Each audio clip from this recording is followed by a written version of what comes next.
A very good afternoon, ladies and gentlemen. I'm privileged to welcome you all to the International Women's Day 2023 on the theme Innovation and Technology for Gender Equality, organized by the Women's Development Activities Committee of the Institute of Chartered of Certified Management Accountants of Sri Lanka, the national professional management accounting body in Sri Lanka, incorporated by an Act of Parliament.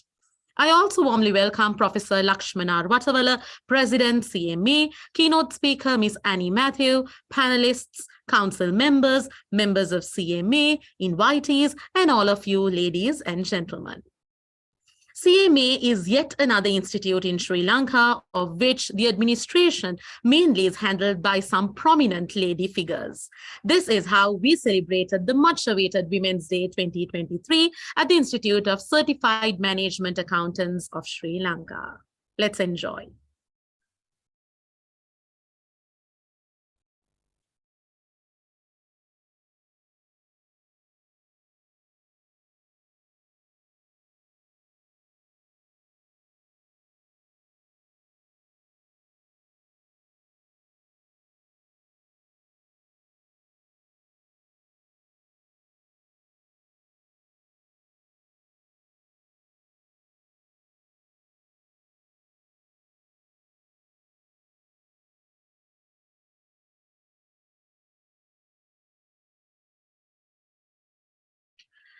To commence the program, I have pleasure in inviting Ms. Darshini Watawala, Chairperson of CMA Sri Lanka Women's Development Activities Committee, to deliver the welcome address and introduction to today's topic. Ms. Darshini Watawala is a fellow member of CMA Sri Lanka, a fellow member of CA Sri Lanka, and an associate director at PwC. Ms. Darshini Watawala has 20 years of post-qualification experience in auditing, finance, corporate reporting, and hedge fund administration in Sri Lanka, the Cayman Islands, and the Bahamas.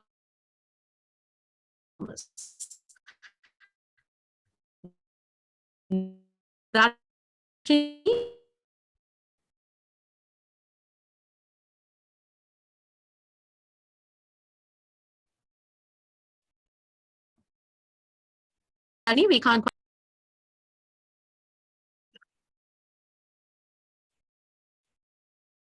I hope everyone can hear me because the connection was not very clear right now. We can hear you fine. Okay, thanks. Professor Lakshmana Watawala, President of CMA Sri Lanka, Mr. Henanayaka Bandara, Vice President of CMA Sri Lanka, ladies and gentlemen. I'm delighted to welcome you today as we celebrate International Women's Day with CMA Sri Lanka. Our theme will center around the UN International Women's Day theme, Digital, Innovation and Technology for Gender Equality. This is to recognize and celebrate the women and girls who are championing the advancement of transformative technology and digital education. Bringing women and other marginalized groups into technology results in more creative solutions and has greater potential for innovations that meet women's needs and promote gender equality.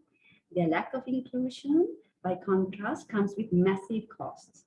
As per UN Women's Gender Snapshot 2022 report, women's exclusion from the digital world has shaved $1 trillion from the gross domestic product of low and middle income countries in the last decade, a loss that will grow to $1.5 trillion by 2025 without any action.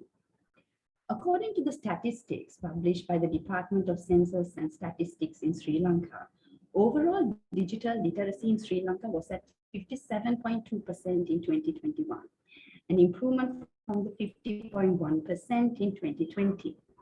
There is a gap, however, between the male and female digital literacy rates. The male digital literacy rate was 60.3% and the female was 54.5%.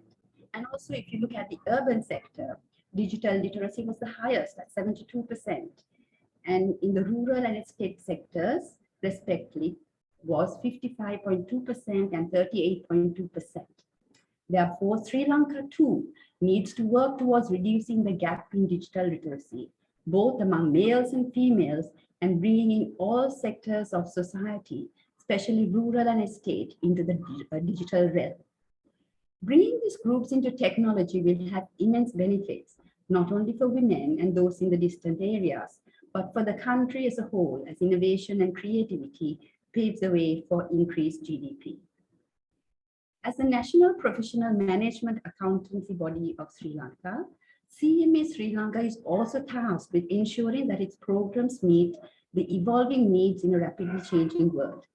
In a country where at present 66% of students qualifying for university admission in the commerce stream as per UGC statistics are females, which mirrors the enrollments to professional accountancy programs as well, CMA Sri Lanka is well poised to enable its students and members with the skills required in an era of technological transformation, as well as broadening its student base, which currently stands at 75% for outstation students, to ensure the reach of its qualification is more equitable and inclusive.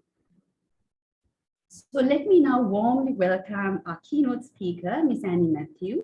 Annie is an advocate for a more inclusive and humane tech industry and is the Director, Developer Relations and Digital Natives at Microsoft Asia Pacific.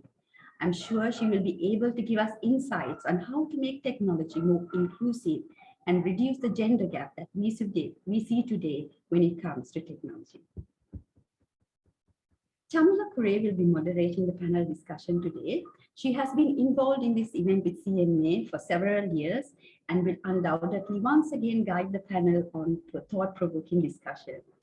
We also have a diverse panel today: Pulani Ranasinghe, Dr. Chaminda Ranasinghe, and Conrad Dias, all from the technological sphere. And we look forward to hearing their experiences and views on innovation and technology for gender equality. Without further ado, let's now begin the afternoon's program, which will undoubtedly be an interesting and insightful one. Thank you.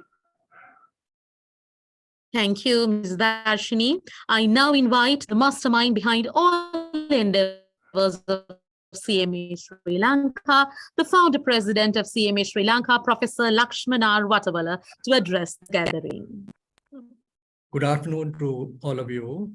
The Vice President of CMA Sri Lanka, Mr. Hinayaka Bandara, our keynote speaker, Ms. Annie Matthew, the moderator, the panelists, and our audience who are both, I'm sure it's females and males who are there to listen to this very important topic on International Women's Day 2023, which has been organized by the CMA Women's Development Committee.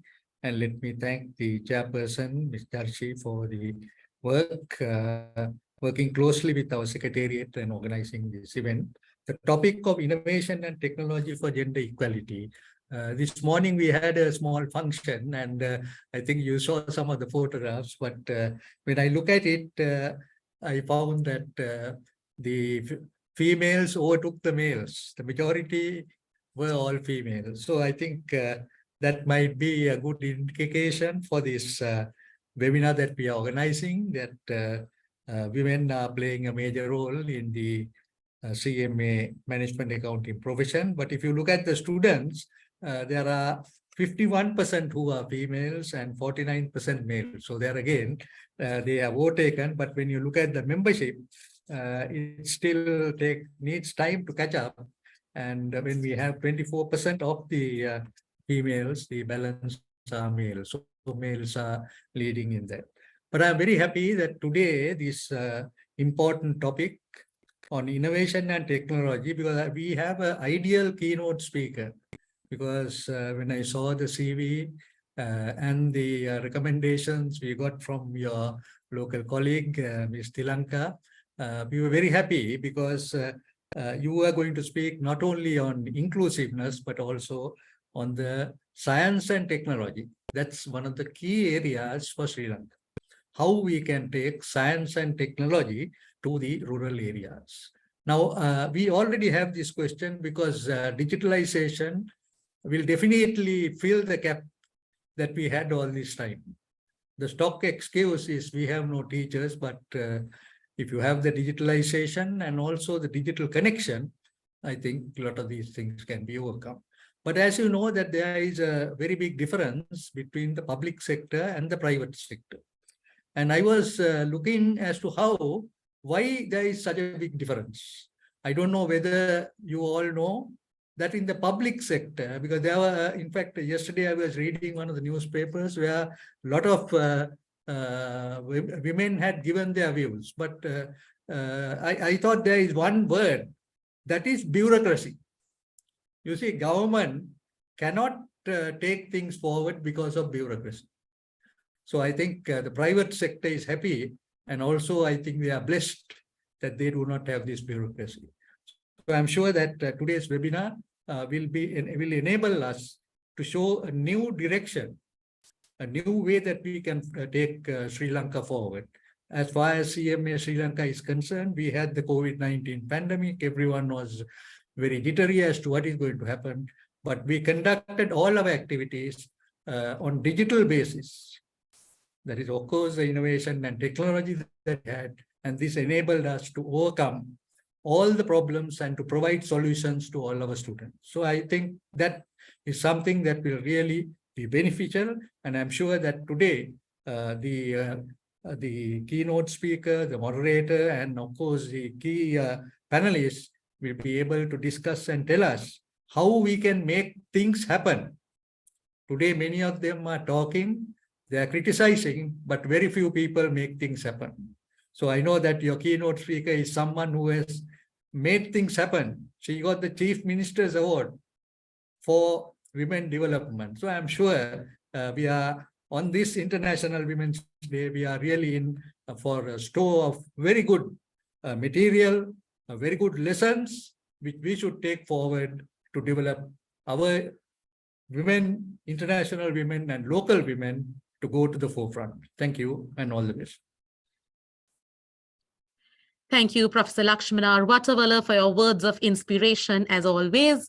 I now invite the keynote speaker, Ms. Annie Matthew, to deliver the keynote address on innovation and technology for gender equality. Ms. Annie Matthew is an advocate for a more inclusive and humane tech industry. She is Director Developer Relations and Digital Natives at Microsoft Asia Pacific, with a mission of empowering developers and startups to achieve more. She leads Microsoft's source community partnerships that aim to help close the gender gap in cloud and AI industry. With a background in engineering and managing, her career expands across several industries, including manufacturing, consumer electronics, healthcare, and software products. She has received the Chief Minister's recognition for her work with startup ecosystem and was nominated for Stree Shakti Award for Women in Science and Technology in her home state in India. Annie likes to challenge the status quo. She was the first woman president of HIMSS India, a founding board member of Startup Village, and guide to the first Forbes Ignite Impact Fellowship for Women in AI. And lives in Singapore and enjoys reading, radio, and over to deliver the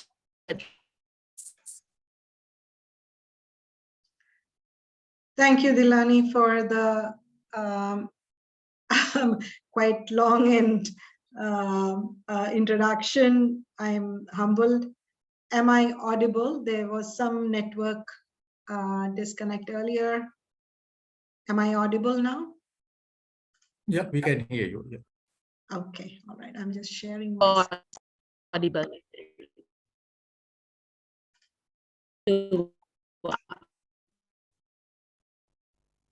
Okay. There's some network problem, but I hope this network where I'm in is okay and you can hear me well. So thank you, Dilani, and thank you, Professor Lakshman, as well. You set the stage very nicely. I'm very honored to be here with CMA and the CMA members here to talk about this topic. It is very close to my heart. And I believe inclusion is innovation. When you talk about technology and transformation, it all cannot sustain without inclusion. Now, I was looking at who inspires me from a financial perspective, and our CFO, Amy Hood, is super inspiring. And so I thought, let me bring her to you.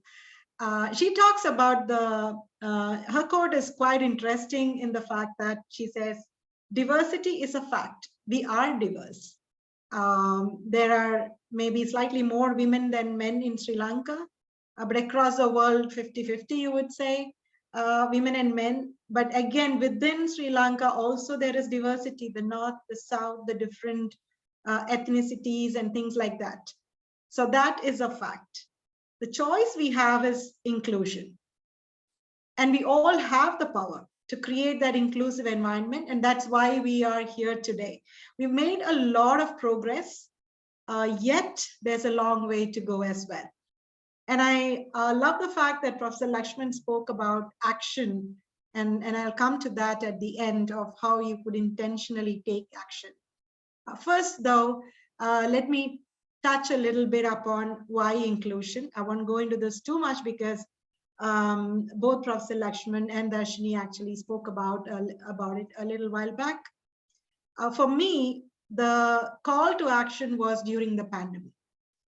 We saw about double the job loss rate for women as it is for men. Men were losing jobs too. But when you look at the tech industry, there's about 12% women in the IT and technology space. And if the job loss is at double the rate, where would we end up? We were literally going back probably a decade or more from all the progress that we had made. And around that time, the World Economic Forum Global Gender Report came down.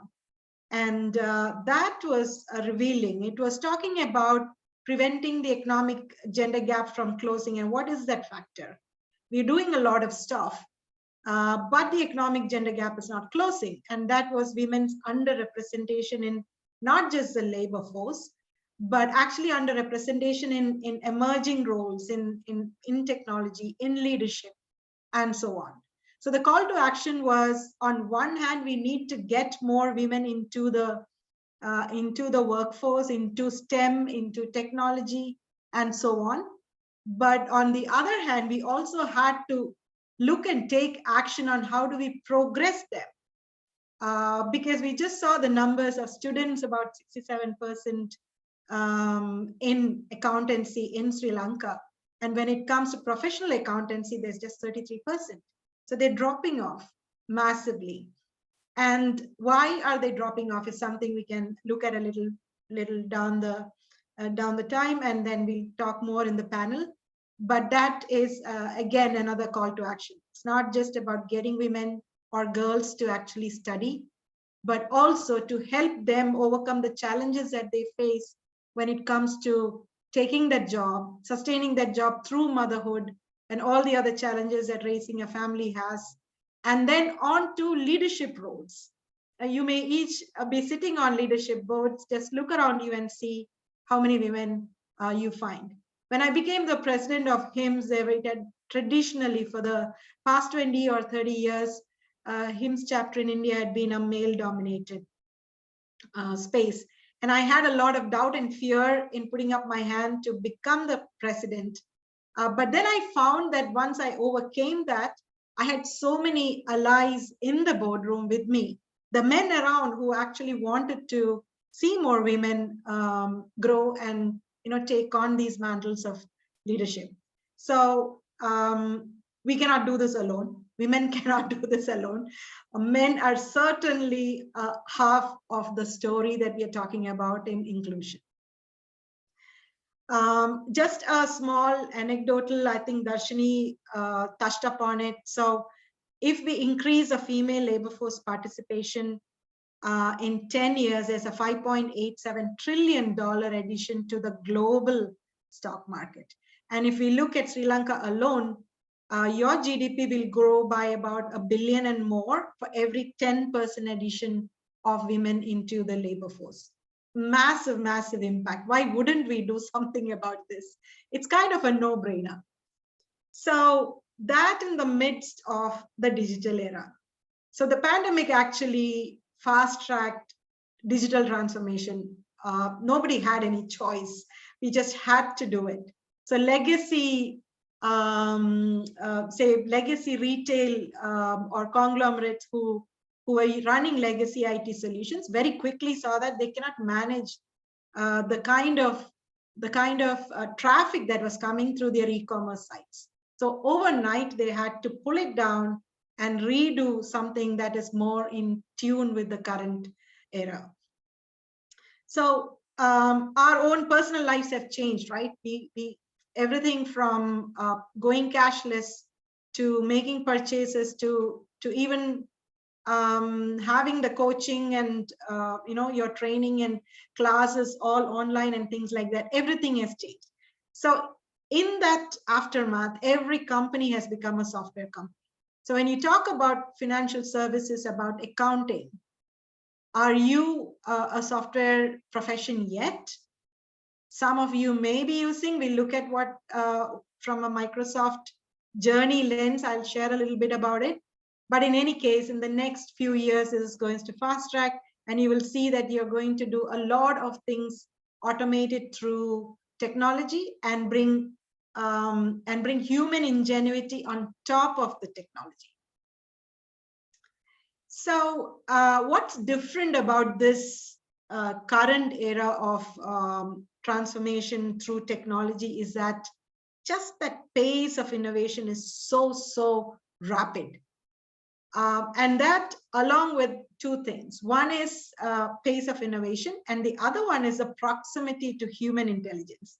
The last few days or the last few weeks, there's been such a huge buzz around OpenAI that Microsoft launched along with the OpenAI Foundation. Massive impact. And if normally the curve was like this time for OpenAI, it's just going vertical. And we just have to keep up with it. So a few notes on that. So first, the pace of innovation, right? The proximity to human intelligence. So what we are seeing is 2016, we achieved object recognition human parity. And when we say human parity, it means that a machine can recognize an object just the same as a human does. So if I can differentiate between a wolf and a dog, so can the machine. That is human parity. In 2017, speech recognition, reading recognition, machine translation, speech synthesis in 2018. This is very interesting. Now you call a call center and you wouldn't be able to distinguish between, is that a bot or is it a human? And so some of these things are actually going to create a lot of confusion as much as progress, right? And so it's important that the people who create these solutions are also transparent, and there are some principles for what we should rely on. From there, we went to natural language inferencing, visual question answers. So amazing human parity for what machines can actually achieve. Now, there's been some study on innovation and inclusion as well. So KPMG's study is quite well known, and they did a study on a large number of organizations which are innovating, but looking at what's the pace of innovation they have dependent on diversity, specifically gender diversity. And so they saw that the companies in the top quartile for gender diversity were actually the same ones who were 15% more likely to have above average financial returns. So if there was any question whether we are talking about diversity and inclusion for good, of course, it's massive societal impact, because every woman coming into the workforce and becoming economically independent means a whole family is now economically independent and progressing. Somewhere in India, in fact, Mahatma Gandhi says this, that you give a rupee to a man and he is richer by 1 rupee. You give a rupee to the woman and the whole family is richer by 100 rupees. So something on those lines. And that is true. So inclusion and diversity has a huge societal impact. But today's business world, inclusion and diversity is not a choice, it's an imperative. Now, as technology progresses and it becomes more human-like, and there are so much we could do with it, we should pause for a minute and look at the counter effect of powerful technologies. Just like in the early days when automobiles were made and there were no traffic regulations. So these cars, automobiles were just getting into a lot of traffic accidents. And then came the laws and regulations and traffic rules and awareness and things like that, driver certification, all of that came in, put in place, and to make sure that it is safe to use that technology of automobiles. We are in the similar state right now with technology, even AI, quantum computing. There's so much new technology, but let's focus on AI for a minute. And if you look at AI, today's debate is a lot about fairness. For example, when pandemic started, who gets the COVID-19 vaccines versus which vaccine to which part of the citizen, were all having these algorithms behind, because it was a massive problem which couldn't be solved just by Excel sheets. So there were algorithms running behind that, and then there were huge backlashes around that as well. So fairness, and I'll touch a little bit more on that. Facial recognition, which is being used to identify potential criminals, have been misused a lot because of biases.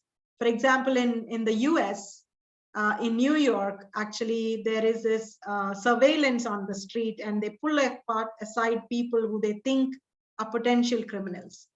And this went to the court because, you know what, the most of the people being pulled aside were men, and these were Black men. So in the system, there was bias, and that was just being applied at scale through these machine languages. So deep fakes, human rights, consent, a whole bunch of things. I just wanted to talk about this fraud related. I'm trying to bring you an example from the financial world. So this is where Dutch tax authorities used algorithms to automate war on low-level fraud. They were trying to identify who got childcare, and then was it a fraud case of childcare or not? And the target, apparently, it became an issue. There's one woman who fought for her children, went to court, and then they opened up the whole algorithms and figured out that there was huge bias in there. They were looking at multiple nationalities. They were looking at women. They were looking at single women. All of them were under the fire.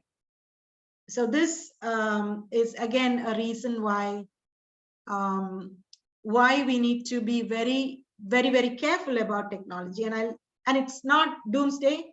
This technology is powerful, and it is going to change the way we live and work and breathe. But we need to ensure a couple of things on diversity and inclusion in this. Let me jump. Sorry. I don't know, what happened to my share screen is gone. Let me come back. Okay. Okay, I hope you can see that. All right, so the essential takeaway from is that if you want to serve the world, you've got to represent the world, and half the world is women. So in order to ensure that there is certain guardrails, and that we are actually making sure that the technology is safe and well utilized, is a responsible AI. And under that, bias, fairness, safety, transparency, accountability, and inclusiveness is all part of it. Because guess what? If our data sets don't have women's data, if our designing teams don't have, if our everybody from testing to design to coding to using do not have a representation of different genders and different races, it will reflect in the solutions that we create. So I'm going to go faster here. I think we are almost on time. So I'll just take a few minutes to tell you a little bit on the finance side of things. So when you're looking at your accounting profession and data, we see these are the common challenges today, that there is this legacy systems, huge surge of data, inadequate tools, manual processes, and increasing regulations, risks, and threats, and regulations and risks that you may not even be aware of. So what technology is literally doing, AI is doing here, is to take the data and reduce the time to action by creating insights. So it could be around your static reports and what happened, or interactive dashboards to say why it didn't happen, or predictions, or even recommendations.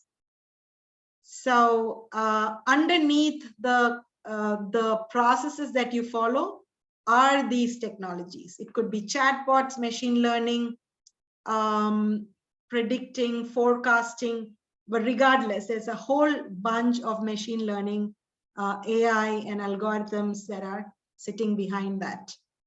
As much as even generating tests, searching your documentation. In net, what it does is it helps you get to do your work faster, and in that gives you more time to focus more on what is more business related. Are holding us back from this, the mindset and skilling. And so from a mindset perspective, on the woman's side, we have lack of role models, we need work-life balance, we need pay equity, we have limited networking opportunities. If everybody on leadership is a man, then women have a problem.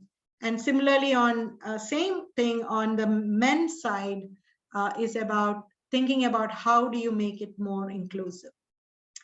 And I'll stop here. So real progress requires real work. I run a program called Code Without Barriers from Microsoft, which brings our customers and partners together with the communities to make sure that we are skilling, mentoring, and giving them access to jobs and internships on the other side.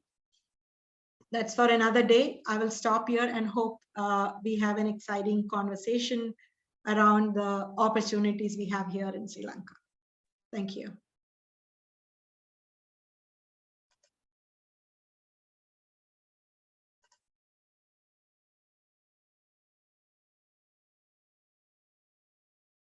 Over to you. Thank you, Ms. Annie Matthew, for your words of wisdom on how diversity could be converted to Annie. Am I audible? Yes, yes. Yes, Right. indeed. Thank you so much. Next on agenda is a panel discussion moderated by Ms. Shamila Kure, General Manager Operations at WNS Global Services Private Limited.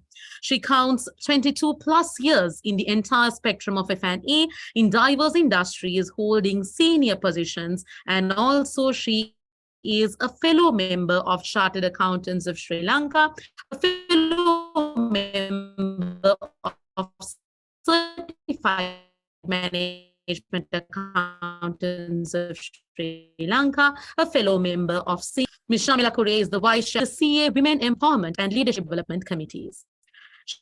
She is the first female elected governing council of CA Sri Lanka, representing the corporate sector in the 60 years history of CA Sri Lanka. Joining us as panelists for today are Pulani Ranasinghe. She is the founder of Loons Lab, General Council member of SLASCOM, co-founder of 1001 SAS, past Vice President Isaac in SL. Dr. Chaminder Ranasinghe functions as founder, chief executive officer of Idea Hub Private Limited, and Dr. Ranasinghe has designed and developed telco billing, CRM, provisioning, mediation, and messaging solutions. Conrad Dias, CEO, Managing Director of LOLC Technologies Limited, an award-winning CIO 100 Hall of Fame honoree of 2020, experienced founder of innovative fintech solutions. We also invite all attendees to send your questions and clarifications on the Q&A or chat box. I invite Ms. Shamila Kure to conduct the panel discussion. Over to you. Thank you, Dilani. Thank you for that wonderful introduction. And first of all, let me congratulate Annie for a wonderful and very inspiring, insightful presentation on the keynote. There were a lot of information which inspires all of us. And it's really wonderful to have you speaking before this discussion, which sets a continuation for what we are planning to discuss today.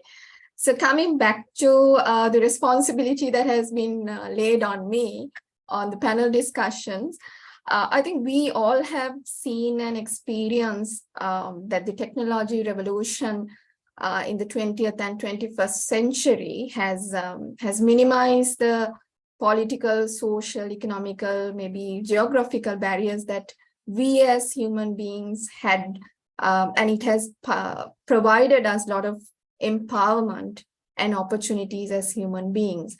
And information and communication technology obviously have huge potential in terms of power relations shifting to women as well. But there is also a mixed evidence to say whether it has been able to empower or it has disempowered women on the current context.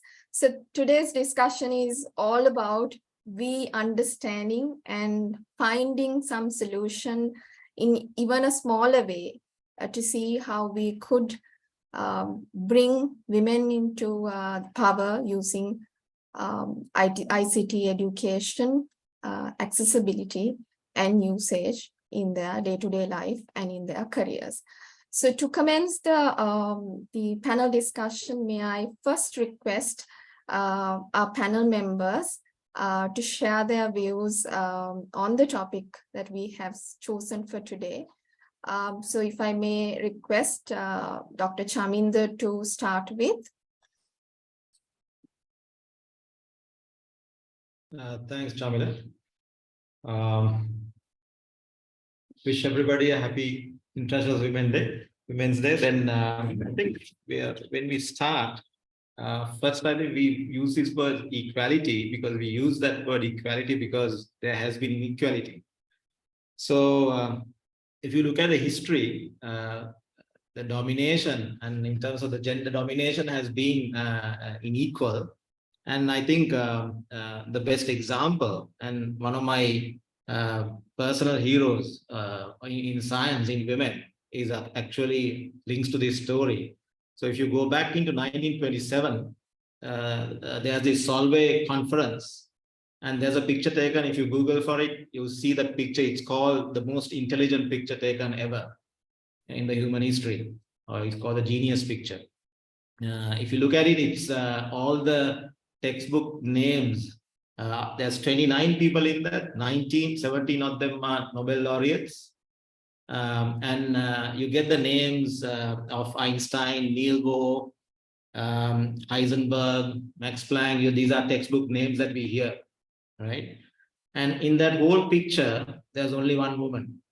It is 1927, nearly a century ago. And this, I think she's inspired as the most inspiring woman in STEM in terms of science, technology, engineering, and maths. And that she's Marie Curie. And if you look at her background and the history and the biography, the amount of hesitation she has to go through throughout just to reach that in the male-dominated kind of in a domain, it has been exemplary. So, so definitely the remark is that the biasness should be taken off, equality should be there. And you're referring to one of the very vocal males, a psychologist, Jordan Peterson, who puts lots of philosophical comments in terms of gender, religion. And he's actually wrongly taken as a person who advocates patriarchy, which is not so. He's very controversial, the stuff that he says. What he says is in terms of countries in Europe, Norway, Sweden, all these countries, if you look at equality as in the top 10 index around the world, the equality is such that the women are open to do any, take up any profession. From the time they're schooling, the equality is enforced. And even what he says is, in a way, it's not statistic that you need to get. Like, for example, for a particular profession, there has to be 50% women, 50% men. What he says is that there should be the the ground situation should be equal, the opportunity should be equal, where the genders select their profession that they prefer. And he says in some of those countries, some of the areas are different in terms of statistics. For example, in terms of medical profession, there's more women doctors in those countries than males. And in some professions, like in software engineering, you get more males than in females, but it's preference. It's not because there's inequality. So that's the background that I would speak about. And in terms of the equality, in terms of a country like ours, I think the respect movement has been there throughout the history, based on the kind of a culture based on the center being the mother. I think the respect for a woman in Sri Lanka is at the utmost level to a gender and a person. So I think that is not the area that to focus, but we'll be discussing different other matters in the panel where the motivation and the confidence that should be given to women is lacking, and that is something that we need to work on. Sure. Thank you, Dr. Chaminda. I think it's a total different perspective that you brought into the conversation, bringing the example of Sri Lanka. And, you know, something that we all accept is that there is a biasness, and that biasness needs to get removed from whole conversation for us to have the equality. So let me also ask Conrad to share his views on the topic as well. Thank you. Good afternoon to all of you, and happy Women's Day to all of you as well. And thank you for inviting me. I think I want to bring a different perspective to this discussion, especially looking at the topic around, we are talking about the innovation and technology and the digital side of it, the digital. I think we all need to understand probably digital may be the solution to a certain extent to take out this gender or solution for the gender equality, bringing gender equality in fairness, because I don't think the digital or the technology is gender biased from that sense, right? So therefore, I think it's the human beings as individuals that we have to adjust ourselves to give an opportunity to the people or to the women from a perspective of because opportunity is there, but I don't think that we are our culture, especially in the East, in the Asian region and the developing countries, whether it's in African region, what we see is the cultural fact that which is inhibiting for the female gender to come up. As Dr. Chaminda correctly said, in the Western world, that it's already happened to a great extent in terms of the opportunity. But I think in the context of the countries that closer to us, of course, India is going through a major digital transformation and transformation with various projects. But I think most of the other countries, what we are facing is that it's the opportunity that which we have not created because of our cultural background, and mainly it comes from probably the religion to a certain extent, as well, religious beliefs of the countries to a certain extent. So I think there's a great opportunity for all of us. If you take the Sri Lankan context, we have seen many female entrepreneurs are coming up, likes of Kulani. I think there are a lot of female entrepreneurs, and we see a lot of female leaders are in the country. I think it is changing, but I think there are a lot of things that we need to do as a country, as male gender, also giving that opportunity to females. So I think let's discuss that in the panel discussion. Sure. Thank you, Conrad. I think you made an interesting point on the technology, that it's not gender bias. The technology itself is not gender bias. It's just that how do you apply it, and then your cultures and the norms that you have would make it a gender bias. As you correctly said, we'll take this point later on the panel discussion. Pulani, if you can share your views also on the topic. Yeah, hi, am I audible? I'm sorry, like huge construction is going on.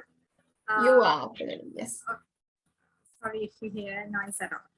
So yeah, I think everybody is like adding their perspective about like the like how technology can be like brought into this gender inequality.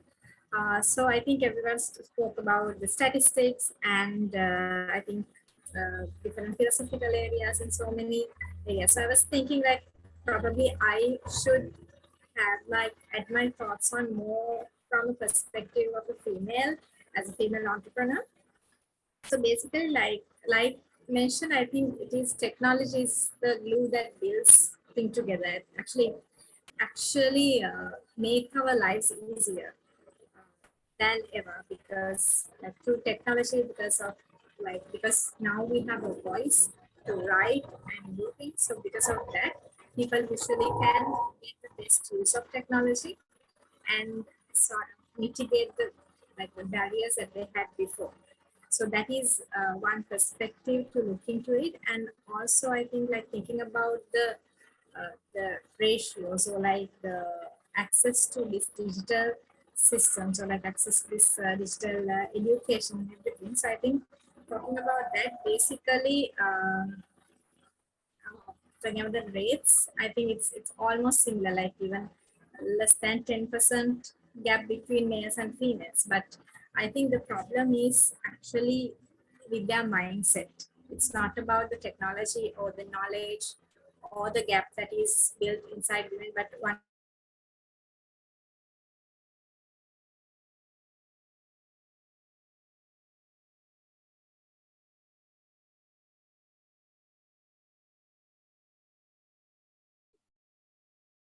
Pulani, I think we have a connectivity issue from your end.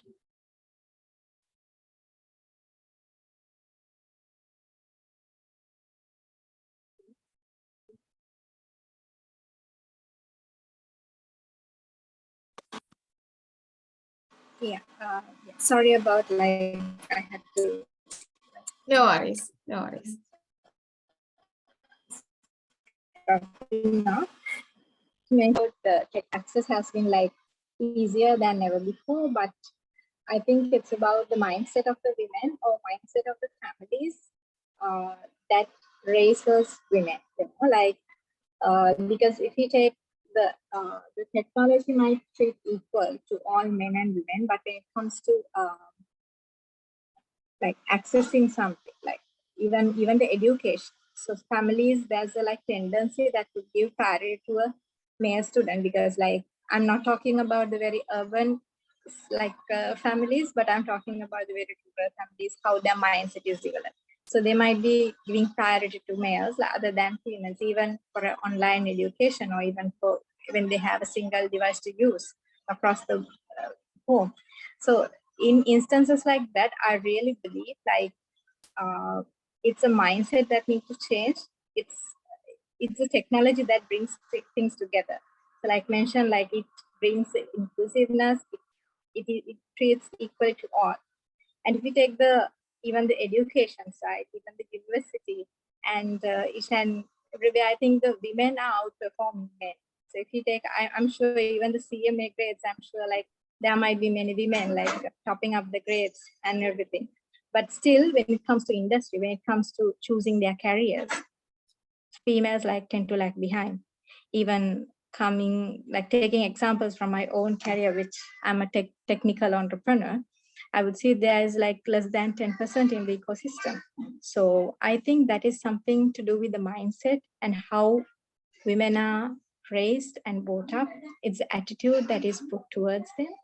And it's not the technology or it's not the access mainly. So it's a mindset, I think, that we have to change. I think still it's the same. I don't think it's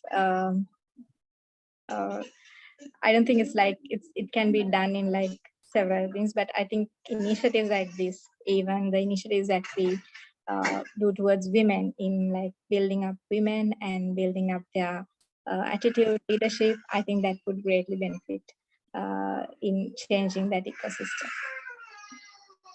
Thank you, Pulani. I think you connected very closely to what Annie was talking about in her presentation on the mindset. And something quite interesting that you brought in was the societal norms that, I think this is specifically for Asian countries like us. We have societal norms that has been set into, this is good for girls, this is good for boys. And tech is not something that is, very much connected to female. Which is making it a little hard for you to be an entrepreneur in that area itself. So this actually gives a lot of connections to the rest of the discussions that we can take forward.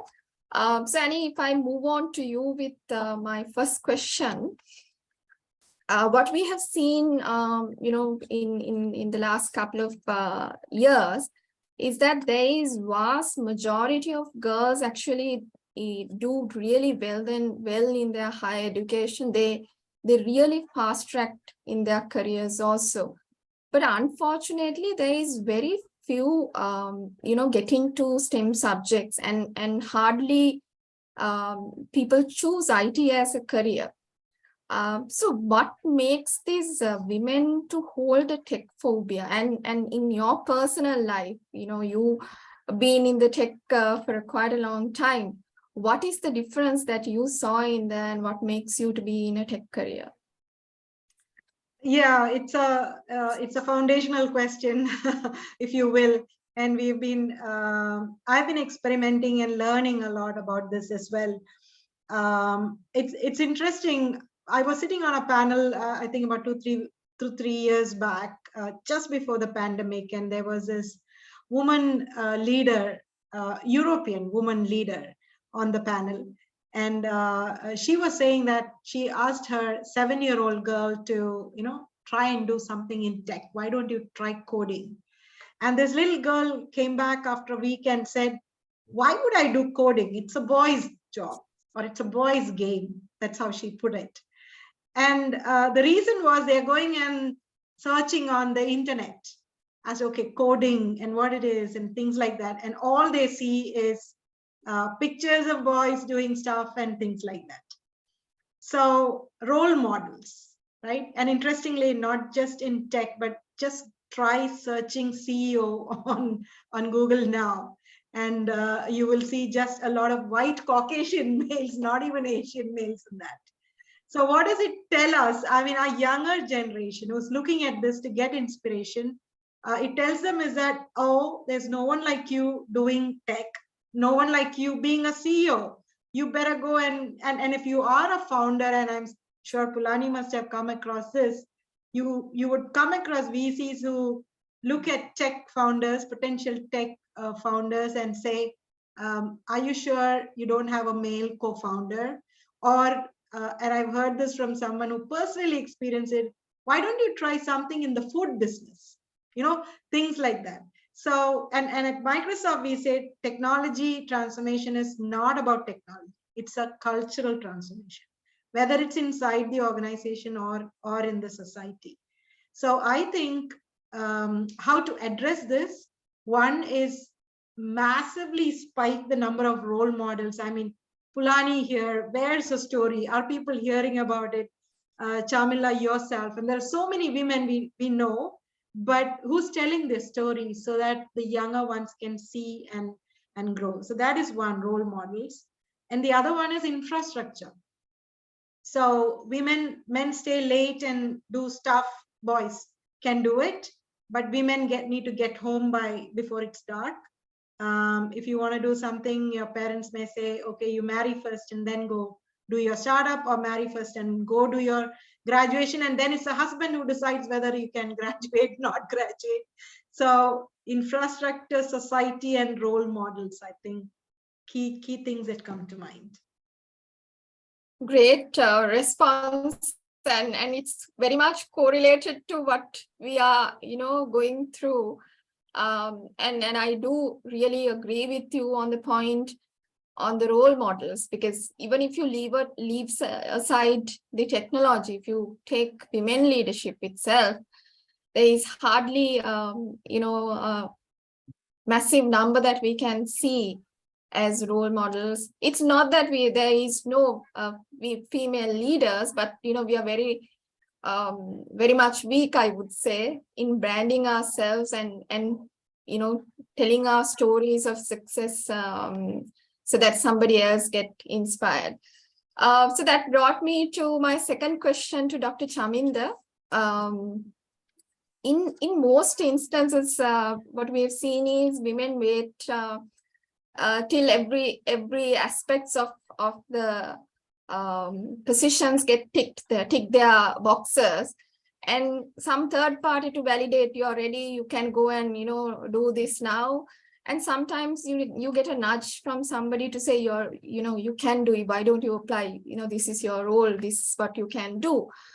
But men actually do it when they're not even 50% close to what is the requirement.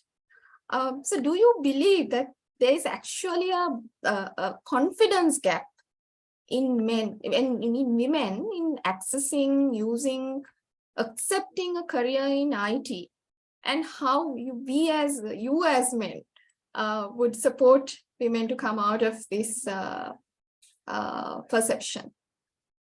Yeah, okay. Shavila, there's a lot of funny things to say about it, but in terms of the start, women are nice, guys are stubborn, right? So, they take the stubborn part anyway. But I mean, just to give a kind of a background in terms of genetics, nurture and nature, there's no difference. With experiments, they have proven there's in terms of intelligence, there's no disparity between the two genders, right? But there are lots of types of intelligence, spatial intelligence, and all different varieties of it, or emotional intelligence, and different genders might peak on different aspects of intelligence, but there's no disparity. So if there's any tendency for females to not take up STEM or technology, there's a definitely, like Annie said, there's the role model, and the thing is, role models are being added up. Even in Sri Lanka, we can see even if my pairs that who have come up in the technology ladder, but there's few. So if you wait till the role models come to a certain threshold to get that motivation, it will take some time. But just to be funny about it, I think Hollywood and Bollywood is doing a great job. Every Netflix movie, I see that all the hackers are now there are female hackers, right? Which is very rare those days. It's all male-dominated hacking industry. So I think it's that particular message is going around because it translates into movies and the role models and even the conferences like this, where just to say to females that it is, you can, that particular message to go there, that hurdle, that you can do it. And that you should start from the beginning, from the schools, the teachers and the parents, that particular the boundary and the barrier that you put to the females, saying that these are the particular top jobs that you should go to. Like starting from, let's say, medicine. Medicine has become popular. I'm very happy about it. And I think in Sri Lanka, I think there's going to be a lot more female doctors than males very, very soon, in about 10 years. And I see, if I compare my, when I was doing my degree, the whole computer science special batch, there was 2 females. And both of them beat me in terms of grades. And when I started working as a software engineer, there was only 2 females that were there. And in the engineering industry, we code till late night. And we sometimes, when we stop coding, our colleagues wait till the ladies go home because it's late night. There's a particular tradition. You don't leave the ladies around. But I think things have changed in the last 30 years, and the women are very independent. And in terms of the opportunities and the openness is there. But what I see is that that particular hurdle that females are programmed to say that these STEM, mathematics and the engineering jobs are not for you is there, and that has to change. That is in every aspect, as even companies or little corporations, when we do recruitments, we should be not biased and we should be open and we should encourage the females to those positions. Yeah, it's quite interesting to see the number changing and how much of female coming into the picture. And certainly it proves, I think, over the period of COVID, it really proves that women are equally capable and talented, and there is no question of confidence gap in them. But it's just a perception, as you correctly said. There are norms and perceptions that are set in the society that needs to get changed, and even the education system that, as you propose, needs to support for us to get the female into the right roles that we expect them to play. Conrad, coming back to you, this is something that you actually bring about in your views on the topic as well. You said the technology itself is not gender bias. It's people who make it a gender bias. However, if you compare male and female, there is a generic acceptance, and to a certain extent, it is a reality as well. There is a gender gap. So this gender gap, do you think is actually impacting women to be on technology-driven careers, accessing and using technology? How could we help women to get into more tech-driven careers, accessing information, using technology itself to bring down the gap that we have in the genders? I think that there are two aspects to it. I think first of all, I like to say, Annie, now I think now we have a lot of Indian CEOs in the big tech companies. So hopefully that era will change, as well as we see a lot of female in the tech industry CEOs, even in Cisco's and all these places. You see, I think probably the internet with the intelligence which is coming in, probably when you search next time, you will see Asian men and Asian women and females when you search for CEOs. Sorry, just to respond to that, at the same rate, we are seeing women stepping down from their positions as well. So there is something going on. Yeah, I think we are all responsible for creating that environment, I think. Answering your question, Chamila, I think one of the key things, we talk about the STEM subjects a lot, right? But I think from a Sri Lankan perspective, I'm happy to see that the curricula is changing, even in the schools, that even at the early stages of ages like 8, that the STEM has brought in as a subject only in private school. And I happened to speak to a educational ministry person a couple of days ago, and I learned that they are making it a STEM as a subject that they're trying to bring in. But when I did some research around it, I see that most of the girls' schools are still not adopting it, right? So I think there is as Dr. Charminder said, I think probably it's not the opportunity. I think it's a mindset that we have to create it. It's an opportunity that we need to give it to all the genders. So I think that needs to be brought up if we are to get female participation in this that technology field and the digital, where digital is becoming the thing. And if we want all of them to be equally involved, I think we need to bring in from the school curricula itself. So I think that's something that we're happy to see, that it's the discussions are there, but I think we are yet to see in the Sri Lankan context, number one. Number two challenge, I again allude to the cultural aspects. And of course, as we know, we as males, we will only, we are like boys forever, right? That's an attitude that the males have in most of the time. But when you take a female, I think they are a daughter and then a wife and then a mother and probably a sister and probably a grandmother as well. So that role that they play in the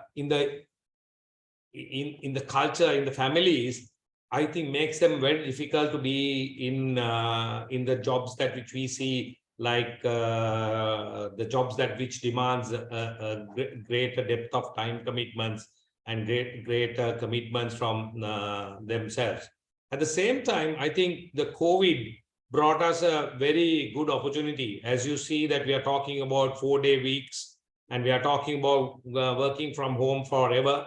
I think that will also create a greater opportunity for mothers and sisters and even grandmothers to mothers to be, as long as they have the correct education and correct opportunity to get themselves educated, probably they will have that opportunity to be, which is very important from a global and even in Sri Lankan GDP growth perspective, as Annie correctly mentioned in presentation as well, how much contribution that the females, because male and female is almost equal in terms of the numbers, percentage numbers, or slightly more. So if they can be a contributor, they can bring in. So I think there is a challenges as well as there is a very great opportunity in that sense. Yeah, so Conrad, I think alongside what you mentioned in terms of education and support in terms of, how do we restructure the working arrangements, whether you allow people to permanently work from home, hybrid method and all of that, it also requires some amount of intervention in the policy making as a whole in the country, as well as regulators coming and supporting those changes as well, for us to make it more productive, I guess. So let's move on to Pulani. Pulani, I hope your connectivity is back and you're fine. The question for you is that we as women, we always try to be, perfectionist. We wanted to be perfect in everything that we do. And sometimes because of that, we are reluctant to ask for help. We think that might be perceived as, I'm lowering my competencies, I'm telling somebody that I don't know something. Is it one reason why female are not into more technological driven careers? Because there is a lot for you to learn from somebody, a lot that you might have to go and ask from somebody. And do you necessarily think that for you to be on a tech related job, you need to be really savvy in your technology education? You've been in, as an entrepreneur, you've been in this journey for quite a long time. So I think you have your own story to tell us. Yeah, I think it is like a question of questions, I would say. So yeah, so basically like thinking about getting help, I think that is in our society, I think this is general to all male and female both, because like there are a lot of support ecosystem in this society. So if you speak to anyone, I think anyone would actually willing to help another person. So if you take a look at a top level person, I think definitely like when I ask for help, there is like every time there was a person to help me. So every time there was a person to share. But the thing is like people are not used to asking help. People like, as much as people giving help, people should be open to receiving that feedback and help as well. So I think that's something seriously lacking in our society. I don't know if that's a female thing or a male thing, but I feel like if people listen to more seniors or like the more mentors, if people are used to taking this mentorship or mentorship culture, I think there's a long way that people can go forward. For instance, when I'm starting my journey, so I was only 25, so at the time I didn't have much experience. So what I did was I spoke to almost everyone I see on LinkedIn, like, hi, would you mind like giving me some advice on this and that? So I think each time, like, no one was hesitant to like reply me back or like give me advice or give me a time slot to meet them. So that support system is there. It's the fact that we don't tap in and we don't really go and like explore it. I think that's something really important, I think, for all of you are hearing. So despite of tech or any related work, just don't be hesitant to just write to people, ask for help, and also like get things in return. So the support network is there. It's just like you that need to tap in and get that help to yourself.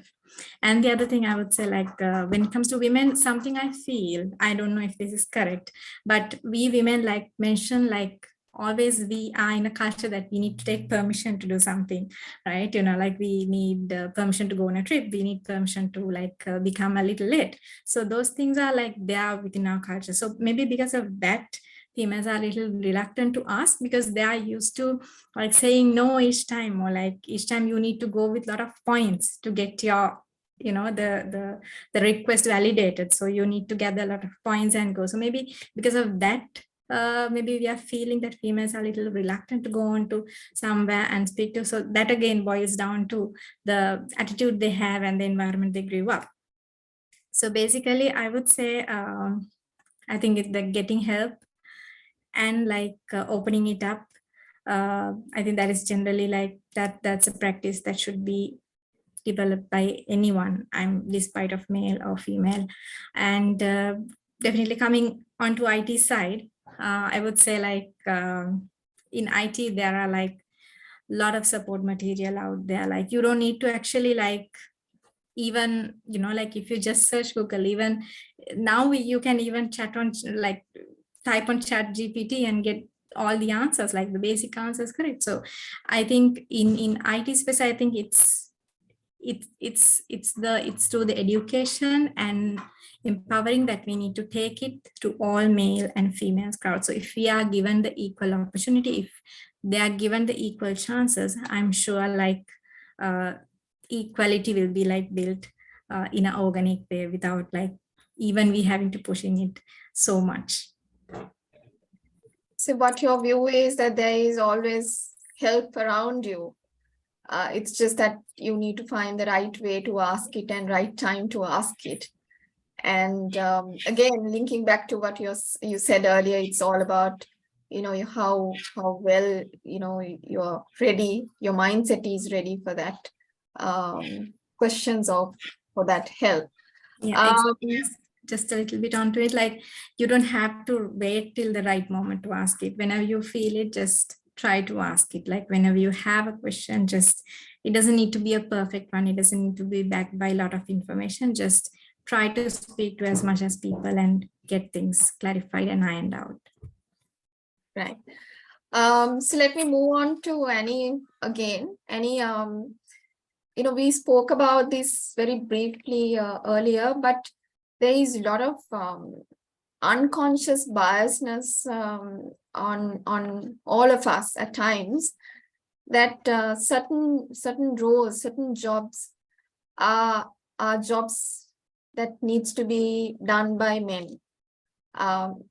You know, there is no clear-cut definition to say, but this is the unconscious biasness that we have. And IT is one of those kind of roles. You've been working with different people, different countries, different organizations. So in your experience, do you think actually the women are less competent to do this kind of jobs, which is being defined as men's job? Don't even ask that question. I will violently oppose such things, because who put man on the moon? It's women, though men were fronting, right? You know that story. So that's a non-question. I mean, in this day and age, we shouldn't even thinking about that. But I want to go demonstrate unconscious bias, and that unconscious bias is a huge thing that we need to to conquer, but that women's bias is only half, or maybe in my mind, less than half the story. The real story lies on the unconscious bias on the male side. And if I have Conrad and Dr. Chaminder's permission, I will just demonstrate that here from the conversation we had. So Conrad, you mentioned that women have so many roles that it's hard for them to take on that job. That is the unconscious bias. Because a couple of years back in India, when I was with Microsoft India, there's a team member who came back from maternity leave. She was in sales and she came back and the manager told her, you have a child, it's very difficult for you, so let me put you in support.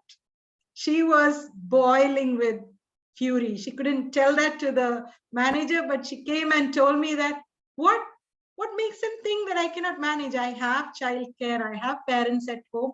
I am equally invested in my career. So don't sidetrack me, but give me the prime project if you think I'm good. So that's unconscious bias, right? Because it's okay to think that, you know, a new mother should be protected, or a woman who's got so many roles to play should be protected. But that's not what women want. So what do women want is a question maybe that men need to think about a little deeper, right? Another kind of unconscious bias, Dr. Charminder just said that women are nice and men are stubborn. And I was just wondering, so what would you call a stubborn woman? Bossy? Which is what normally happens at work. If you are not nice, you are termed bossy, or you are termed obstinate, which is the same as stubborn in men. and the words just change when it comes to women. So all this you wouldn't know unless you walk in our shoes. And there was a great demonstration video recently of gaming, right? Women are not much in gaming. And so there are two women who are awesomely good at gaming, but they don't speak. They never do video chats. And then, so they had an experiment where they asked the men to have female avatars and go into gaming. And the men came back and said, the minute they approached a male gamer and said, let's do this game, they just vanished. So men gamers actually, one vanished, another one started abusing. And this is real. And this you will not know unless you are a woman. So now avatars are a great way to experiment with this experience. I would suggest men do experiment with it and walk in our shoes to know what we actually experience on a regular basis. So I would say a huge part of the unconscious bias piece is lying with men who need to be our allies. So we need to help them understand these. So you wouldn't know what the new mother is feeling unless we say that as well. So it's a joint journey, but yes, I would say 50% of the work is with men and the rest with women, but we need to conquer this bias. Great analogy, I think, with two gentlemen on the panel discussion itself, which make it very clear. And I hope I am pardoned. I want to take pardon from Conrad and Dr. Chaminda. I mean, you can see she has beaten us already, both of us. Yes. So actually, I think there is no appreciation to women if men are being totally excluded. So I don't think there is empowerment without men being appreciating. So very valid point in terms of how men should be actually understanding and appreciating and supporting the women to be on their roles that they're supposed to be. Dr. Charminder, coming back to you with my second question. During the pandemic, we all, went through hard times, but we actually bounced back to a greater extent thanks to technology, that was leapfrog, which were on plans, but, had been on hold, but got to very speedy implementation because of the COVID. And, working from home has been one of the greatest solution that, came up into the surface during this period. Though it's widely been spoken about, I don't think the full potential of working from home has been taken into account in terms of giving an opportunity for women to be employed. In your views, how do we use this technology to get more women employed and give them a career that they would have otherwise been moved out? Right. So Chamila, I think in terms of any spot on in terms of what she described, any what else can you expect from results of patriarchy? So unconscious bias is definitely there, but in terms of the consciously that you are trying to do the right thing in terms of having that equality is the way forward. But in terms of, I think Conrad touched a little bit on working from home. I think he captured the essence of it. So my point in terms of, which is surprising to me because I was not a kind of a favorite from that concept of working from home before COVID, but I think within few days how the things have converted, and it made for example, I have an experience where we did a full project totally working from home, my whole team for a new customer in a record time, which was like surprising to me. And that's a mixed team, ladies and boys all working together. So I think the tools are there. Tools have been already there, including Zoom and all those other tools for project management, that is all on the cloud. So in terms of technology and tools to work remotely has always been there. It's just that it's a hurdle that the company is allowing that to happen. So I think the model of working from is here to stay. I think it's going more towards hybrid vibe, because you need the teamwork to be the teams to meet up, and that human touch and that particular communication to happen. So I think most of the companies are moving towards about 3 days from home, another 2 days or 1 day working from office. So I think in terms of the opportunity for females, and I know with examples personally, my friends who have stopped, like who have been in top professions, doctors, and in top professions, who has let's say committed for priorities in family and exited from their jobs, have started working part-time. So I think there are opportunities that they can contribute part-time. And it has given the opportunity for a kind of a segmented work day. That means you can do some work personal, some work professional, and you can use the whole 24 hours to complete. And that opportunity is there. And definitely for females, that gives a very clear kind of a opportunity compared to the earlier working model. So I think the only thing that in Sri Lanka we need to focus is, in most of the Western countries, the homes, where they are structured to work remotely. That means you have a separate desk and a room and kind of, let's say, kind of an environment that you set up. I can see that over last 2 years, even my team, they have converted their homes and their rooms to work remotely. And especially for females, in terms of, let's say, mothers who's having kids, who always need their attention. And some of these are the things that you need to control the environment, set up the environment in a manner that is more conducive for working remotely. If you get that right, I think in terms of the model will really work great for females. Yeah, I think it's actually going beyond working from home to working from anywhere. So it's not necessarily limiting yourself to a physical room or a place.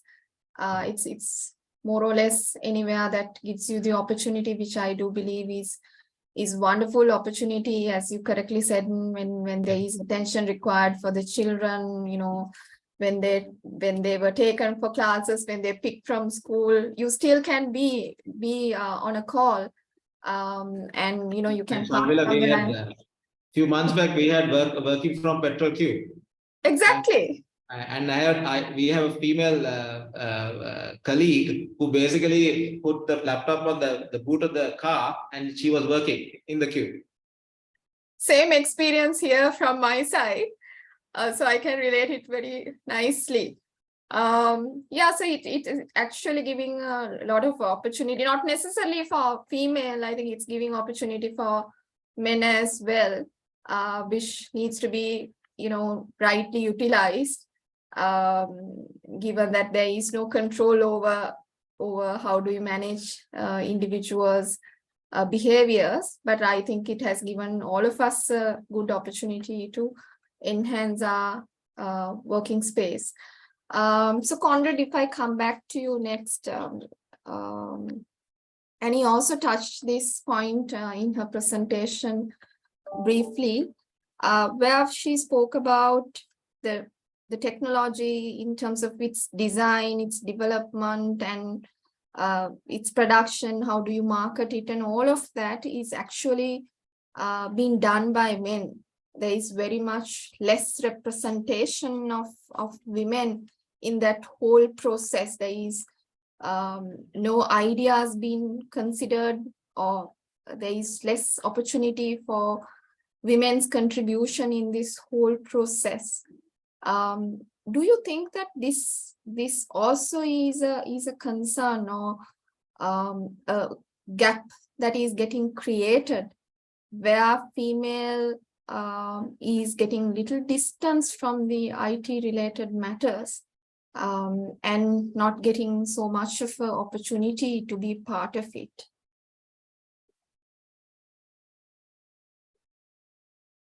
Conrad, you're on mute. Sorry, yeah. No, I just want to add to Dr. Kaminder's one in terms of work from home. Before that, basically, I think we need to rethink our job also when you are looking at working from home, because the traditional jobs or the traditional job descriptions or the job profile may not suit the work from home. So probably because traditionally we look at HR. If you look at HR processes as well as the jobs are defined to work from an office perspective, I think it's time for us to relook at our job role itself when it comes to efficiently getting our jobs work from home. Probably that's a food for thought I just want to share. At the same time, to answer your question, I think getting the female representation from a product design itself is a very important thing in my view as well, right? So I'll just take you an example, go through an example where we have a digital product which we do, we call it iPay, which is a payment platform. So we actually went into a level of getting getting into a level of even designing a female flavor of the payment, because I mean we were discussing, we were getting some team of people from some ladies together to look at would you like this, whether it's too much for male gender what we have designed. So we have gone through that level because it's very important, because the perspective what they think and how they do things is completely different. I think Annie touched upon some gamers and the game thinking. Even the games, mostly the games are more designed towards a more male gender related games. So I think that needs to change definitely going forward if we are to have gender equality in terms of our design thinking and design processes of the digital products and the digital. I'm sure Annie must be going through that day in and day out with Microsoft. I'm sure they must be having processes, but in general, I don't think it is happening. Probably Microsoft and the big companies must be doing it, but I'm sure Charminda will also agree. But I don't think that we have that unless otherwise we have a female party involved in the design and the stage. But I don't think that we have a consciously we are doing that. I think it's very important aspect that we need to bring in if we want to give that flavor and the usability to the end users.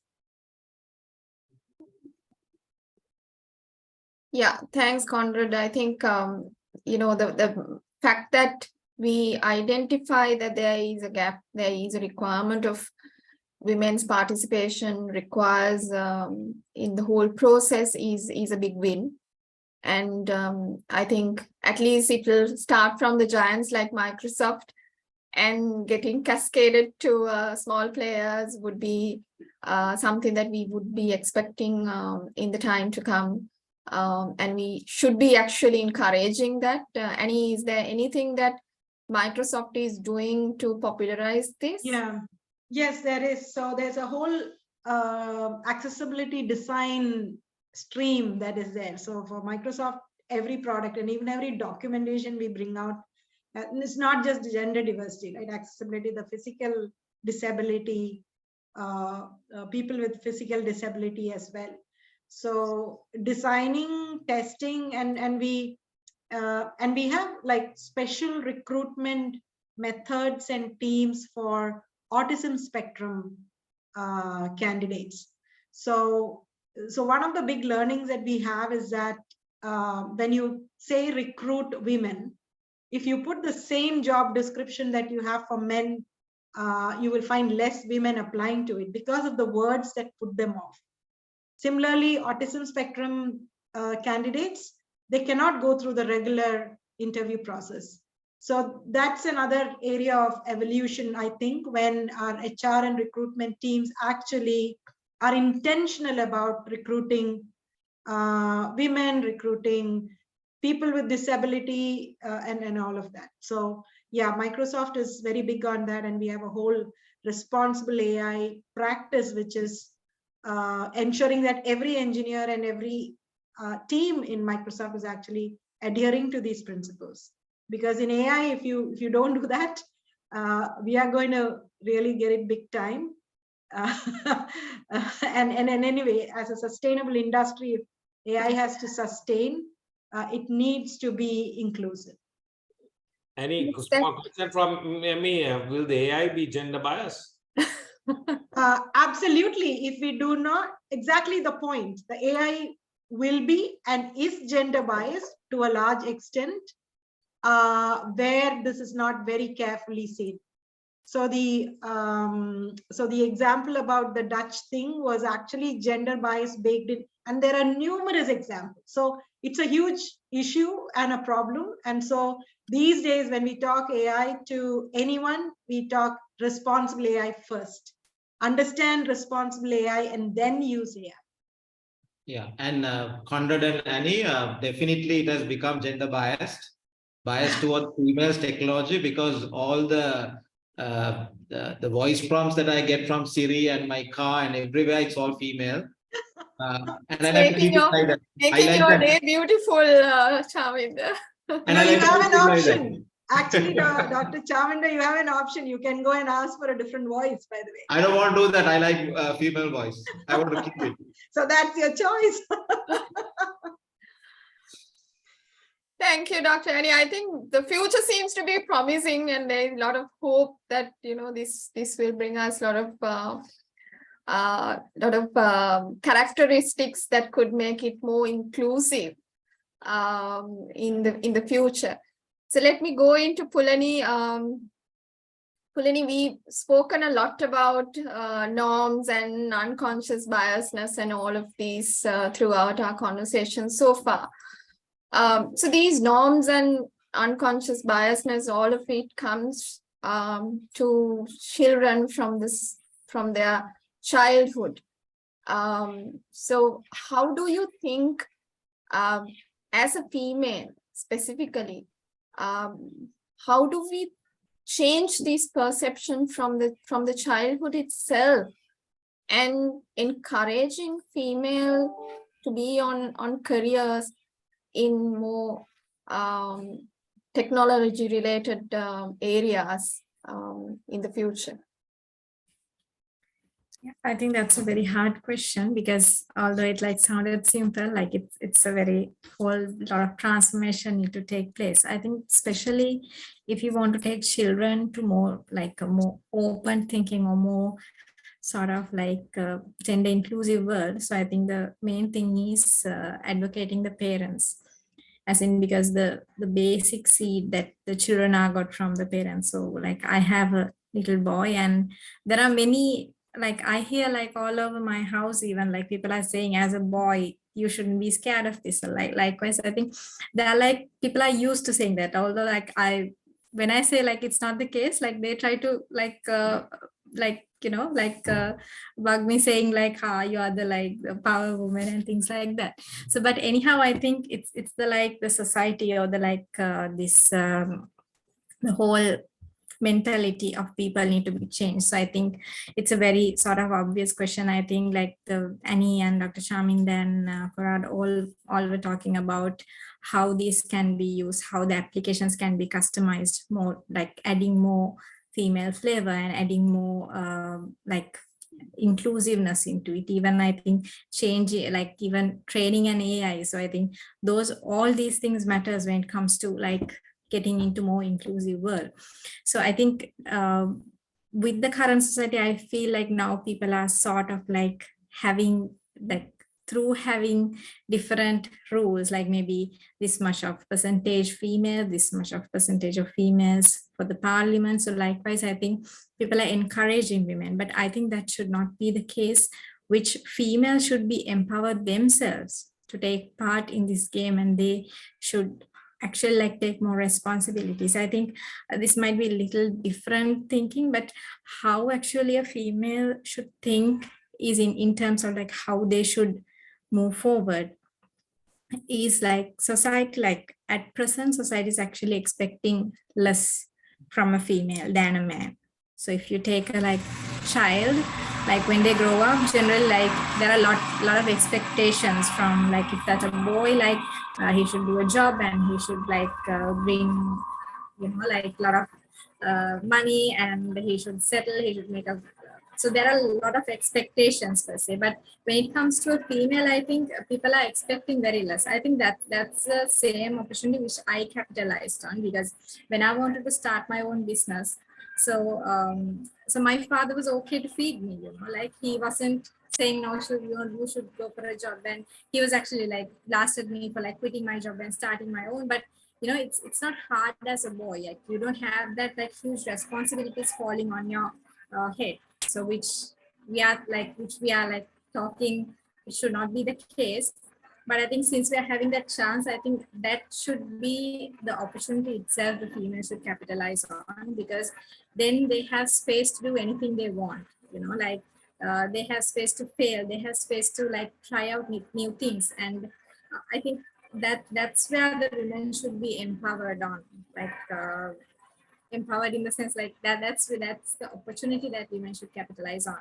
Because like society not having much expectation on themselves itself is a huge opportunity for them to sort of, you know, like spread their wings and like do whatever they want. Even they want to fail, the blame that come to them will be very less. So I think that's a opportunity which women actually should capitalize on, like I think adding a different point to what you mentioned. So overall, I think to your question, I think that's a huge responsibility of the society, like from changing like even the pictures you search online, like Annie mentioned. So like everything, like trying to include that female figure there, like trying to include like everyone is suitable for anything kind of a mentality. I think that's what should be promoted on.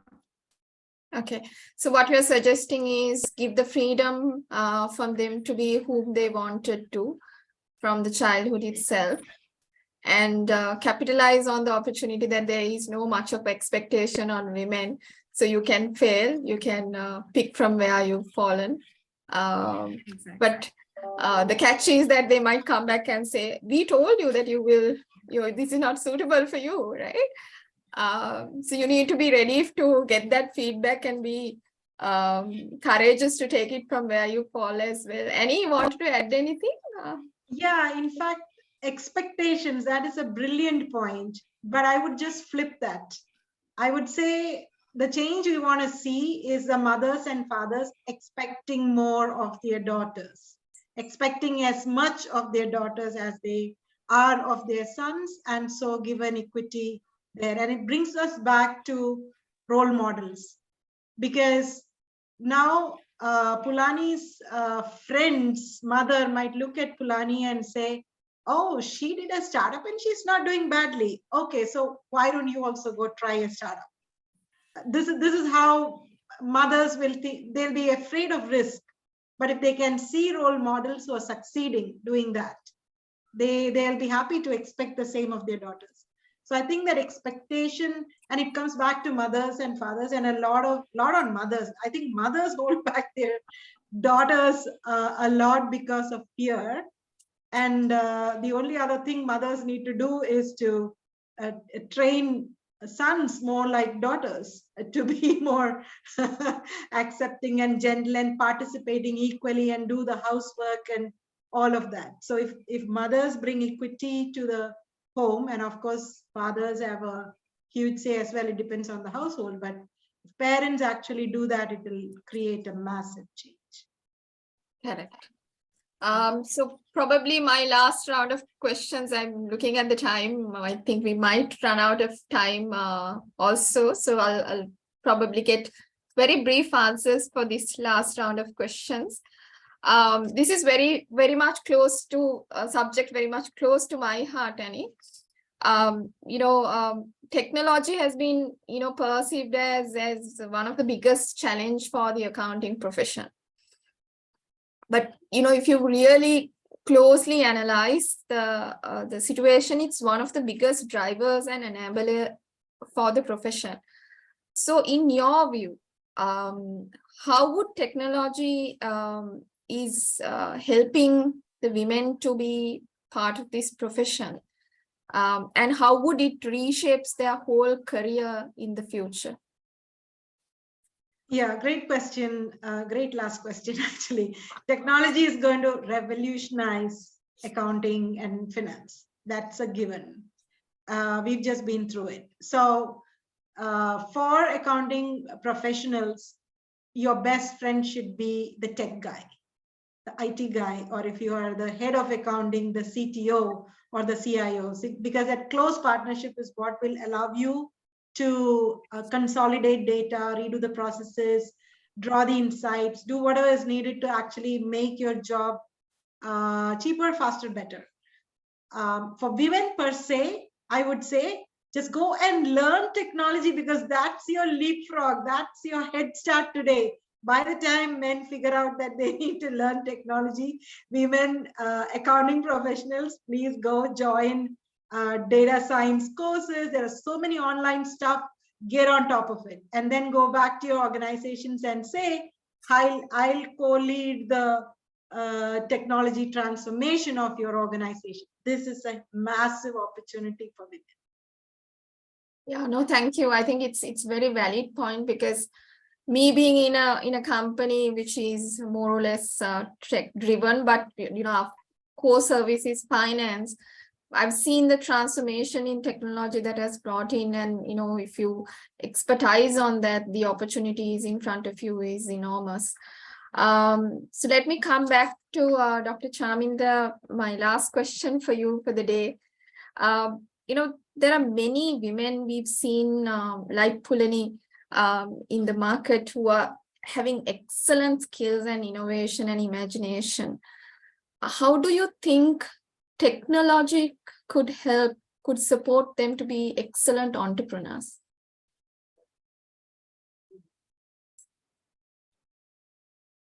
Hi, Chandra. So I think in terms of entrepreneurship in almost all the domains, I think the most interesting in terms of if you get into innovation is technology. I mean, when you talk about technology, it's all about innovation. Any solution that you do and when you craft it in a particular way, it becomes an innovation, and it becomes a kind of a new trend in the market. So for innovators, the good thing about the technology industry is that the cost of entry or the barriers to entry is very low.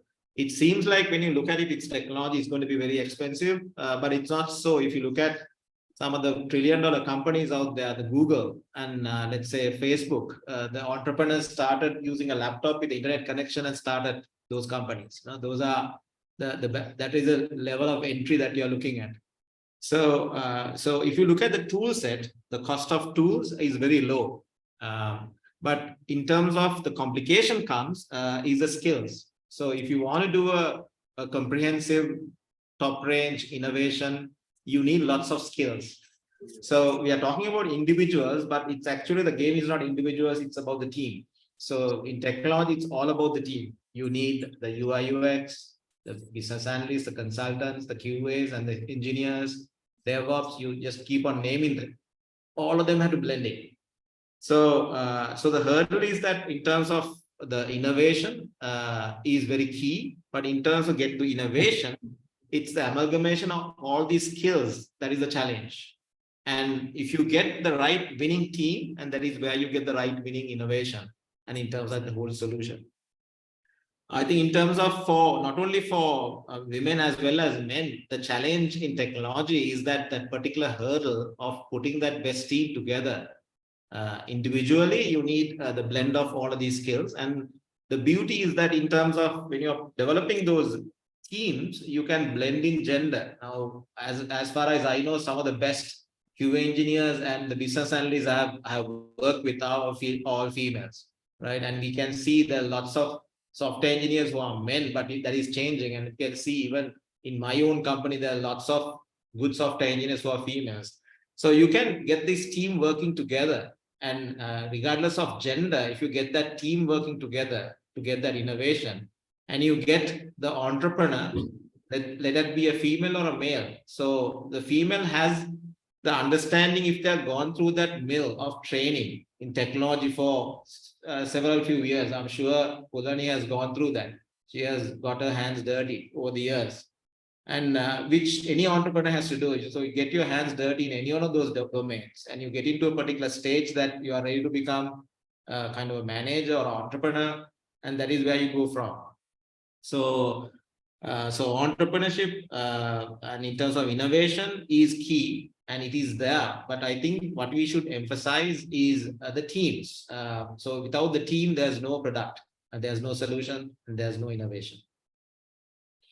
So what you suggest is it's the right combination that is coming together and understanding it. And at the start of it, it might be a little challenging, but when you go through it and pass a certain stage, that will start giving you the right results that you were looking into as an entrepreneur.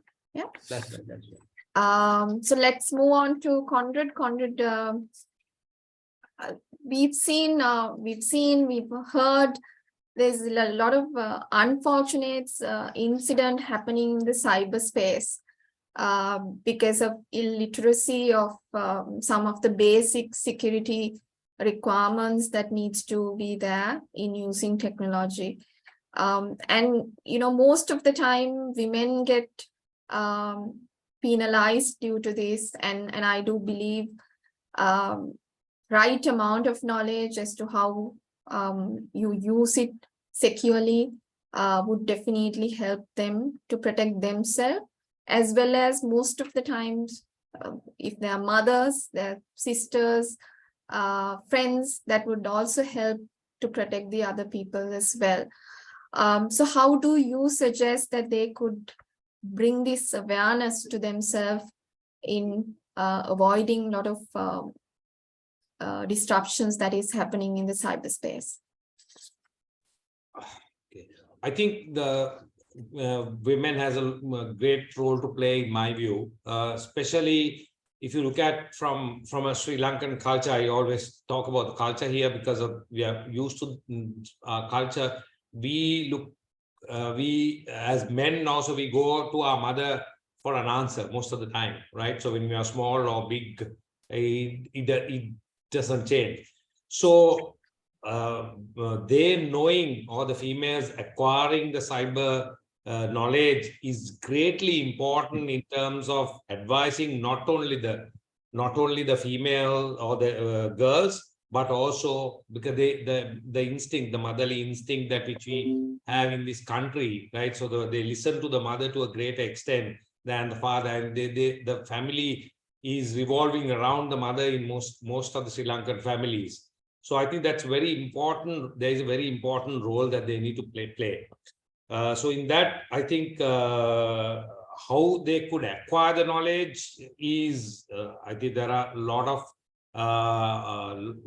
the cyber security is a pretty vast area, and I don't think anyone knows what to do and what not to do. But I think if you really look at it, the what Annie talked about in terms of the most famous ChatGPT is another tool that they could use in terms of getting that knowledge today. Probably they have, if they have access to. So the providing access to the digital means is the most important thing. And if they have access to, I think there are many means of getting that knowledge to themselves. And I think there is a greater social responsibility also in terms of not only women, but educating about the cyber security to entire generation, since we are in the verge of virtually becoming digital in every sense. As Annie's presentation, she mentioned about what Satya Nadella has mentioned in terms of everything is becoming a software today. So in that era, I think getting a great awareness of the cybersecurity is very important, irrespective of the gender in the first place. But as a female gender and as a mother, as a parent, I think there are a bigger role to play in that area, in my view. Yeah, and also I think the age differences also is something that we also have to consider here, because if you consider the generations of our parents, they're not that much close to technology that might create some of these situations uncontrollable, because they are not aware as to how even to help their children to recover, right? So Pulani, my last question for you. Since you are an entrepreneur, I do believe you could connect this closely to you. Fear of failure is one of the major showstopper of becoming an entrepreneur. And if you are into a entrepreneurship which is related to technology, your fear get doubled. So what is your advice to anybody, male or female, who's planning to be into an entrepreneurship relating to a technology, in getting the success that they want in their business? I think I have a little different perspective on that. So basically, I think when it comes to entrepreneur, despite if you're a male or a female, it is a very hard journey. It's not an easy journey from the beginning itself, because there is a whole lot of things that you have to do on your own. I think the self-discipline might be the biggest thing when becoming an entrepreneur, because if you are wasting a time, it's your time, it's your billable hours. So I think that is the self-discipline might be the hardest thing, despite you're male or female. So talking about becoming an entrepreneur and the fear of failure. So basically in Sri Lanka, if usually I think I have seen this, if you can't find a job, if you feel like you can't do a job in that case, so that's when people are thinking of becoming an entrepreneur, versus when they are solid with everything, they don't think much about becoming an entrepreneur, but they tend to follow a corporate career, which is not bad at all. But what I'm saying is becoming an entrepreneur is like not very easy, but when you're struggling, but when you're like having no job, if you can think you can do it, I think when you're having all the things, I think you can do it way a lot better. If you take the entrepreneurs, I think in Sri Lanka there are around 30% female entrepreneurs are there. Like if you go to rural areas, I think there are a lot of female entrepreneurs like who do like their daily work, like the batik and different handcrafts and everything, and they feed their families based on the business they do. So it's just about empowering them to step into the next level, maybe with the knowledge and everything. So it's something they can do. Like, why don't you, like, you are educated and you are having all the finance background, and you might be like outperformers in different areas. So I think it's not an easy part, but it's a very self fulfilling, or it's very self-satisfactory path if you have to take it, because the achievements are different, the challenges you get every day are different, and failing is, of course, that's something that's part of like everyone's life, right? Even if you do a corporate career, even if you do any other career, I think the fear of failure is there. Like, you might not lose as much as when you're an entrepreneur, but still I think it's a whole mindset change that you have to do when becoming an entrepreneur, and especially in this situation, in this economic crisis, and with people are losing jobs. I think it's our responsibility as male, female, everyone, it's our responsibility to innovate something, and which can take from country like Sri Lanka to next level. So especially I think when it comes to technology, that's the easiest. So if you have an idea, and if you have, even if you're non-tech, you can just link up with a technical founder and try executing with your expertise, like this idea, and you can sort of like try to take it to the next level without like thinking much about becoming an entrepreneur. When you can start it as a side hustle, and then once things are like okay, you can just move full time on it and do it. So I think do not fear to fail, because we are in the like very, I'll say like the very like the bottom of the well. Yeah, in the bottom of the, there's like no way to like, we can fall even beyond this. So it's your duty to like innovate and use the technical expertise and use your financial expertise and like deliver something to this country. So I think that would be my final message. Thank you, Pulini. I think it's more than the fear of failure. It's the value that comes to you once you succeed, the self-fulfillment that brings you as an entrepreneur is giving you that value, which I think is difference between a corporate employment and an entrepreneur. So thank you very much. It was very interesting conversation for about hour and so. I would wish if I had some more time to continue, but hardly I have a hard stop. So let me take this opportunity to thank each one of you for sharing your valuable insights with all of us, and CMA for having all of us on this conversation today. What is very clear on the panel discussion was that technology definitely have huge amount of potential to empower women, and it'll give you enough unseen opportunities that you can capitalize on. However, tapping onto this potential and achieving the truly advancement of transformation is all depend on you as a female. So I do believe we all will take the benefit of what is in front of us and be part of the whole contribution to our lives, self-fulfilling, and to our economies of our respective organizations and country. It was a privilege to moderate this session, and I would hand over the session back to Dilani. Thank you very much, everyone. Whilst being utterly thankful for sharing their thoughts to our moderator, our keynote speaker, and our panelists to the best of their ability to make our discussion of today to be a women's success. And as today's proceedings come to a close, I invite Ms. Darshini Watawala to deliver the closing remarks.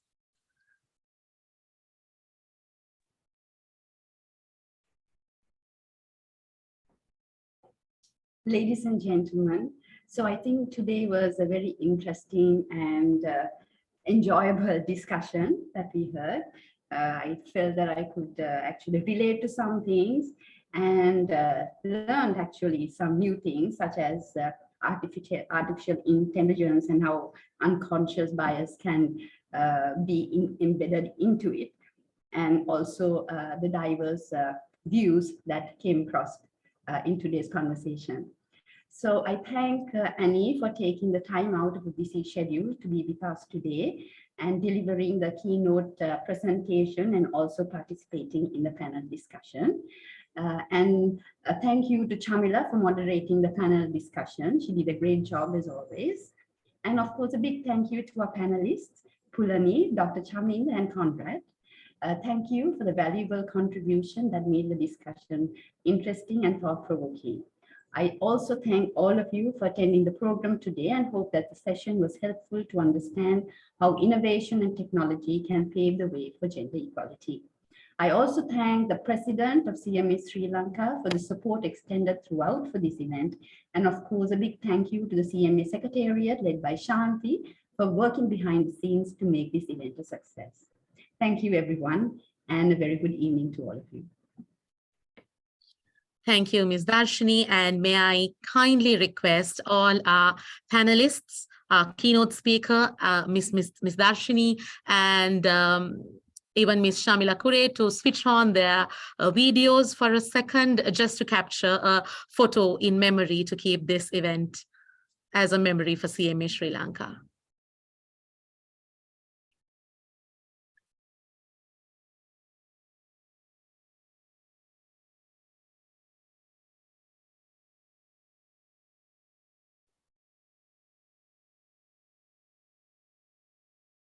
Yes, I think the photo would have been taken. Yes, thank you so much. Sorry? Right, okay. Right, okay. No? Right, thank you so much.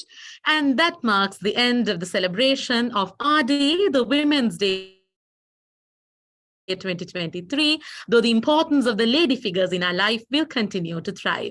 It was indeed wonderful to have all of you with us this afternoon, and I wish you a wonderful day ahead. It's me signing off for today, Dilani Shatilaka. Goodbye. Bye. Thank you.